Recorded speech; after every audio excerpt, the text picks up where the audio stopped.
नमस्ते मेरे प्यारे दोस्तों। हम लोग बिहार टीचर एग्जाम में अब तक पूछे गए सभी प्रश्नों का सब्जेक्ट वाइज स्टडी कर रहे हैं। आज हम लोग कला एवं संस्कृति का पार्ट 3 और अंतिम वीडियो देखेंगे। और जो लोग पीछे का वीडियो नहीं देखे हैं वो प्ले लिस्ट में जाकर देख लें। चलिए शुरू करते हैं। आज का पहला क्वेश्चन है, ये पूछा गया है कि नीरे नीरे सा यह स्वर समूह किस राग का है। तो यह स्वर समूह है किसका? यमन समूह का राग है। नेक्स्ट है कि राग मालकौंस किस थाट का राग है। तो राग मालकौंस ये भैरवी थाट का राग है। इसका करेक्ट आंसर हो गया 4। नेक्स्ट है, पूछा गया कि राग यमन का दूसरा नाम क्या है। तो राग यमन का दूसरा नाम है कल्याण। नेक्स्ट क्वेश्चन है कि निम्न रागों में से कौन सा राग परमेल प्रवेशक है। कौन सा राग परमेल प्रवेशक है। तो ये मुल्तानी जो राग है ये परमेल प्रवेशक है। नेक्स्ट है कि हिंदुस्तानी संगीत में कितने थाट है। तो हिंदुस्तानी संगीत में 10 थाट होते हैं। नेक्स्ट है कि एक सप्तक में कितने शुद्ध और कितने विकृत स्वर माने जाते हैं। एक सप्तक में कितने शुद्ध और कितने विकृत स्वर माने जाते हैं। तो इसमें 7 शुद्ध और 5 विकृत स्वर माने जाते हैं। नेक्स्ट है कि दक्षिणी संगीत में एक सप्तक में कितनी श्रुतियाँ मानी जाती है। दक्षिणी संगीत में एक सप्तक में कितनी श्रुतियाँ मानी जाती है। तो 22 श्रुतियाँ मानी जाती है। नेक्स्ट है कि निम्न स्वरों में कौन सा स्वर अचल है। निम्न स्वरों में कौन सा स्वर अचल है। तो पो ये क्या है? अचल है। देखिए 2 स्वर जो होता है अचल होता है, एक है सो और एक होता है पो। ये दोनों स्वर अचल होते हैं, ये ध्यान रखना। नेक्स्ट है कि प्रयाग संगीति समिति कहाँ स्थित है। प्रयाग संगीति समिति ये कहाँ है? तो इलाहाबाद में है। नेक्स्ट है कि हिंदुस्तानी या उत्तरी संगीत में कौन सी 2 स्वरलिपि पद्धतियाँ हैं। हिंदुस्तानी या उत्तरी संगीत में कौन सी 2 स्वर लिपि पद्धतियाँ हैं। तो वो है भात खंडे विष्णु दिगंबर। नेक्स्ट है कि राग देश किस थाट का राग है। तो राग देश किस थाट का राग है। तो ये है खमाज थाट का राग है। नेक्स्ट है कि राग भैरव किस समय गाया या बजाया जाता है। राग भैरव किस समय गाया या बजाया जाता है। तो प्रातः काल में राग भैरव गाया या बजाया जाता है। वर्षा ऋतु में कौन सा राग गाया या बजाया जाता है। तो वर्षा ऋतु में मियाँ की मल्हार ये राग गाया या बजाया जाता है। नेक्स्ट है कि एक ताल में कितने भाग होते हैं। तो एक ताल में कितने? 6 भाग होते हैं ना। एक ताल में 6 भाग होते हैं। नेक्स्ट है कि पंडित किशन महाराज तबला के किस घराने के शिष्य थे। तो पंडित किशन महाराज तबला के किस घराने के थे। तो ये थे वाराणसी घराने के शिष्य थे। नेक्स्ट है कि किसी टुकड़े को 3 बार बजाकर सम पर आने को क्या कहते हैं। किसी टुकड़े को 3 बार बजाकर सम पर आने को कहा जाता है तिहाई कहा जाता है इसे। नेक्स्ट है कि तबला में लग्गी वादन किस घराने की विशेषता है। तबला में लग्गी वादन ये है दिल्ली घराने की विशेषता है। नेक्स्ट है कि प्राचीन काल में ध्रुपद गायकों को क्या कहा जाता था। प्राचीन काल में ध्रुपद गायकों को क्या कहा जाता था। तो ये कहा जाता था कलावंत कहा जाता था। नेक्स्ट है कि संगीत रत्नाकर की रचना किसने की। संगीत रत्नाकर की रचना किया था ये सारंग देव ने। नेक्स्ट है कि भात खंडे पद्धति में मध्य सप्तक में कौन सा चिन्ह दिया जाता है। भात खंडे पद्धति में मध्य सप्तक में कौन सा चिन्ह दिया जाता है। तो ये दिया जाता है कोई, इनमें से कोई चिन्ह नहीं दिया जाता है। नेक्स्ट है कि सारना प्रक्रिया में भारत ने कितनी बार वीणा का प्रयोग किया है। तो सारना प्रक्रिया में भरत ने कितनी बार वीणा का प्रयोग किया है। तो भरत ने 4 बार वीणा का प्रयोग किया है। नेक्स्ट है कि भात खंडे पद्धति में किसी ताल में सम का क्या चिन्ह होता है। तो भात खंडे पद्धति में किसी ताल में सम का क्या चिन्ह होता है। तो वो होता है ये क्रॉस है ना, गुना। नेक्स्ट है कि सितार का आविष्कार किसने किया था। तो सितार का आविष्कार किया था अमीर खुसरो ने।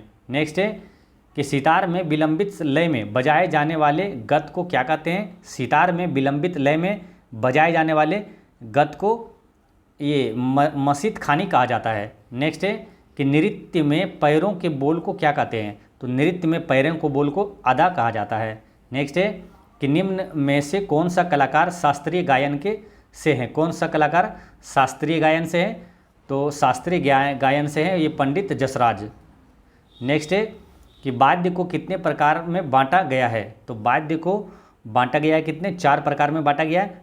तत्ववाद्य, सुशीर वाद्य और अबंध वाद्य और एक होता है धन वाद्य।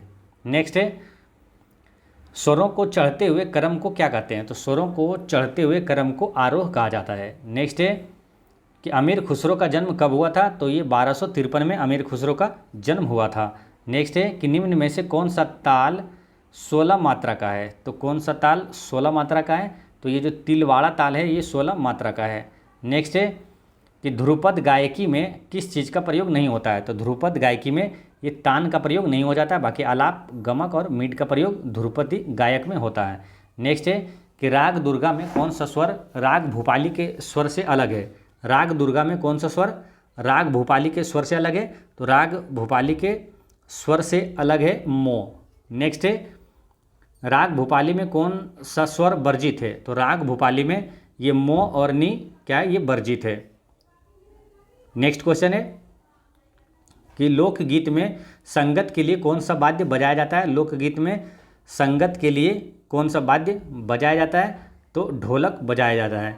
नेक्स्ट है कि धीना धीधी ना तीना धीधी ना यह किस ताल का बोल है?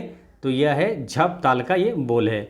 नेक्स्ट है कि दुगुन लय का क्या अर्थ है? तो दुगुन लय का अर्थ है एक में दो। नेक्स्ट है कि हिंदुस्तानी शास्त्रीय संगीत में गीत मुख्यतः किस भाषा में होता है? हिंदुस्तानी शास्त्रीय संगीत में गीत जो है वो मुख्यतः किस भाषा में होता है? तो हिंदी में होता है।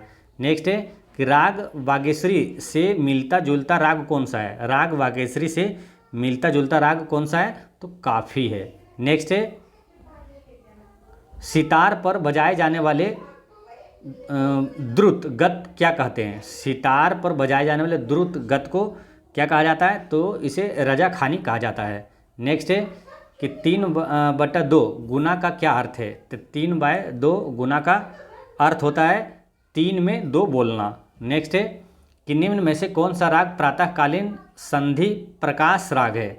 कौन सा राग प्रातःकालीन संधि प्रकाश का राग है? तो ये है भैरव। नेक्स्ट है ध्रुपद की कितनी बानी मानी गई है? ध्रुपद की कितनी बानी मानी गई है? तो ध्रुपद की 4 बानी मानी गई है। कौन कौन सा है? तो शुद्धा बानी, खंडहार बानी और डागुर बानी और एक है नौहार बानी। नेक्स्ट है आश्रय राग किसे कहते हैं? तो आश्रय राग किसे कहा जाता है? आश्रय राग थाट नाम के राग को आश्रय राग कहा जाता है। नेक्स्ट है कि सारना प्रक्रिया में भारत ने कितनी बार सारना प्रक्रिया में भरत ने कितनी बार तारों को उतारा है? तो सारना प्रक्रिया में भरत ने कितनी बार तारों को उतारा है? तो 4 बार ये तारों को उतारा। नेक्स्ट है कि धागे नति नकधीन यह किस ताल का बोल है? धागे नति नकधीन यह है झप ताल का बोल है। नेक्स्ट है कि पंडित शिव कुमार शर्मा कौन सा वाद्य यंत्र बजाते हैं? तो पंडित शिव कुमार शर्मा जो है ये है संतूर वादक है। इसका करेक्ट आंसर हो गया 4 संतूर वादक है। नेक्स्ट है कि निम्न में से कौन से 2 ताल 14 मात्रा के हैं? तो 2 ताल इसमें से कौन सा 2 ताल है ना जो कि 14 मात्रा का है? तो देखिए धमार ताल जो है ये 14 मात्रा का है, ठीक है, और एक ताल जो है ये 12 मात्रा का होता है और झप ताल जो है ये 10 मात्रा की होती है। तो क्वेश्चन पूछा कि कौन सा 2 ताल 14 मात्रा के? 2 ताल 14 मात्रा के इनमें से कोई नहीं है ना, एक ही ताल है कि ये धमार सिर्फ, यानी इसका आंसर होता है 4 इनमें से कोई नहीं। नेक्स्ट है कि धागे नत्ती नक धीन यह किस ताल का बोल है? धागे नति नक धीन यह है किसका? कहरवा ताल का बोल है। नेक्स्ट है कि शास्त्रीय गायन या वादन के साथ स्वर देने के लिए निम्न में से किस वाद्ययंत्र का उपयोग किया जाता है? शास्त्रीय गायन या वादन के साथ स्वर देने के लिए निम्न में से किस वाद्ययंत्र का प्रयोग किया जाता है? तो तानपुरा का प्रयोग किया जाता है। नेक्स्ट है राग मालकोस का वादी स्वर क्या है? तो राग मालकोस का वादी स्वर गो होता है। नेक्स्ट है कि निम्न में से कौन तबला वादक नहीं है? तो इसमें से कौन तबला वादक नहीं है? तो ये उस्ताद बड़े गुलाम अली तबला वादक नहीं है, बाकी पंडित किशन महाराज, शांता प्रसाद और जाकिर हुसैन ये सब तबला वादक हैं। नेक्स्ट है कि राग काफी में कौन सा स्वर कोमल होता है? तो राग काफी में ये गो जो स्वर होता है ये कोमल होता है। नेक्स्ट है कि तानपुरा में मूलतः कितने तार होते हैं? तो तानपुरा में मूलतः 4 तार होते हैं। नेक्स्ट है कि निम्न रागों में ठुमरी राग किस गायन में गाया जाता है? तो ठुमरी राग जो है ये गाया जाता है किस गायन में? खमाज गायन में ये गाया जाता है। नेक्स्ट है कि 3 ताल में कितने विभाग होते हैं? तो 3 ताल में 4 विभाग होते हैं। नेक्स्ट है कि रविंद्र संगीत के प्रणेता कौन थे? तो रविंद्रनाथ ठाकुर थे। नेक्स्ट है कि बिरजू महाराज किस नृत्य के लिए प्रसिद्ध है? तो बिरजू महाराज ये प्रसिद्ध है किसके? कथक नृत्य के लिए ये प्रसिद्ध है। नेक्स्ट है कि सभी शुद्ध स्वर वाले रागों को किस थाट में रखा गया है? तो सभी शुद्ध स्वर वाले रागों को बिलावट थाल में रखा गया है, बिलावट थाल में रखा गया है। नेक्स्ट है कि सप्तक कितने हैं? तो सप्तक है कितना मालूम? वो है 3 सप्तक होता है ना, इसका आंसर है 4, लेकिन 3 सप्तक होता है। ठीक है, सप्तक में कितने? 3 सप्तक होते हैं, मंद्र सप्तक, मध्य सप्तक और तार सप्तक होता है। नेक्स्ट है कि भारतवर्ष में कितनी संगीत पद्धतियाँ प्रचलित है? तो भारतवर्ष में 2 संगीत पद्धतियाँ प्रचलित है। नेक्स्ट है कि प्रत्येक ग्राम से कितनी मूर्छनाएँ मानी गई है? तो प्रत्येक ग्राम से 21 मूर्छनाएँ मानी गई है। नेक्स्ट है कि परमेल प्रवेशक राग किसे कहते हैं? परमेल प्रवेशक राग किसे कहा जाता है? तो ये कहा जाता है परमेग परमेशल राग, ये कहा जाता है एक थाट से दूसरे थाट में प्रवेश करने वाले को परमेल प्रवेशक राग कहा जाता है। नेक्स्ट है कि पंडित शामता प्रसाद संगीत के किस विधा से जुड़े थे? तो पंडित शामता प्रसाद जो है ये संगीत के वादन विधा से जुड़े हुए थे। नेक्स्ट है कि उस्ताद बड़े गुलाम अली किस घराने के प्रतिनिधि थे? तो उस्ताद बड़े गुलाम अली जो है ये पटियाला घराने के प्रतिनिधि थे। नेक्स्ट है कि पंडित रविशंकर कौन सा वाद्य यंत्र बजाते हैं? तो पंडित रविशंकर ये सितार बजाते हैं। नेक्स्ट है कि स्वर विस्तार किसे कहते हैं? तो स्वर विस्तार किसे कहा जाता है? तो स्वर विस्तार ये कहा जाता है लयबद्ध आलाप को कहा जाता है। नेक्स्ट है किस वेद में संगीत का सामग्री मिलती है? तो संगीत का उल्लेख किस वेद में? तो सामवेद में है। नेक्स्ट है कि राग असाबरी से मिलता जुलता राग कौन है? राग असाबरी से मिलता जुलता राग कौन सा है? तो वो है जौनपुरी राग।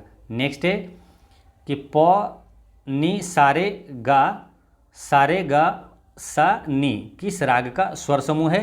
तो ये है किसका? बिहाग राग का स्वर समूह है। नेक्स्ट है कि राष्ट्रगान का गायन समय है? तो राष्ट्रगान का जो गाने का अवधि है वो कितना है? तो 52 सेकेंड है। नेक्स्ट है भारत का राष्ट्रीय गीत क्या है? तो भारत का राष्ट्रीय गीत वंदे मातरम है। इसे किसने लिखा? बंकिम चंद्र चटर्जी ने। और वंदे मातरम जो है किस उपन्यास से लिया गया है? तो ये लिया गया है आनंदमठ उपन्यास से लिया गया है। नेक्स्ट है कि छोटा नागपुर क्षेत्र के मुंडा और संथाल निम्नलिखित में से किस पेड़ की पूजा करते थे? तो कदम पेड़ की पूजा करते थे। तो दोस्तों इस तरह से बिहार टीचर में अब तक कला एवं संस्कृति से पूछा गया सभी प्रश्न होता है समाप्त। कल से हम लोग पॉलिटी से पूछा गया सभी प्रश्न देखेंगे। मिलते हैं नेक्स्ट वीडियो में। पढ़ते रहें, मुस्कुराते रहें। जय हिंद।